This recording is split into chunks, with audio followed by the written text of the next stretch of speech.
This week we're looking at how we manage employee benefits. And there is such a huge evolution in benefits in the workplace. And it's part of what makes human resources continually relevant, because human resources is connected to some of the most important legal issues that face organizations. These laws are continuing to shift, and trends are continuing to shift in business practices, and HR is at the forefront on that. Certainly in the area of healthcare insurance, there's been, as we all know, gigantic changes that have occurred with the passage of the Affordable Care Act. And what's interesting is these changes have been rolled out over many different years. And so HR has had time to prepare, but has had continuing challenges. Part of that was looking at giving insurance to employees who maybe perhaps didn't get it in the past.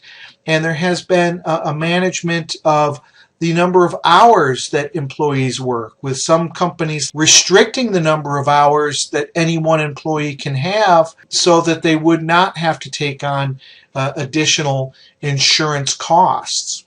We've seen, similar evolution in terms of pensions. In the past, pensions were largely a defined benefit. So employees would receive some portion of their salary when they retired.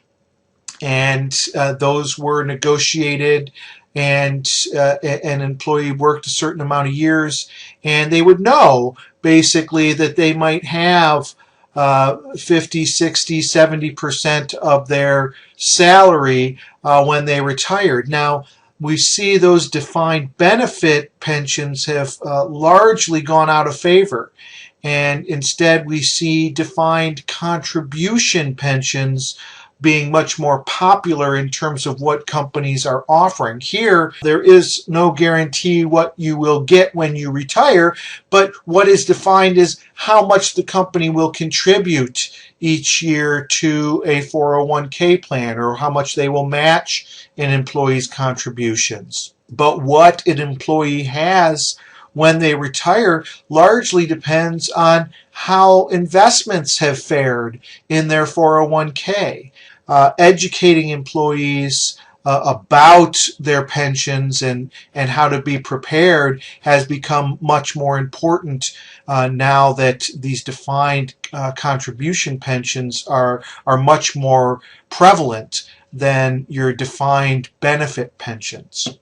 But again, all of this is what makes HR so relevant and continually relevant, and some of this isn't necessarily often the most central to the main function of the business.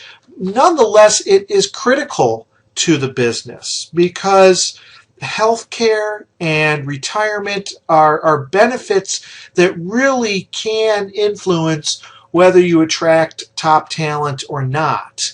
And so with the changes that are occurring in the laws and in business practices, HR needs to be on top of this, and it's part of what makes them very relevant continually to the organization. Please contact me if you have any questions. Take care. Bye now.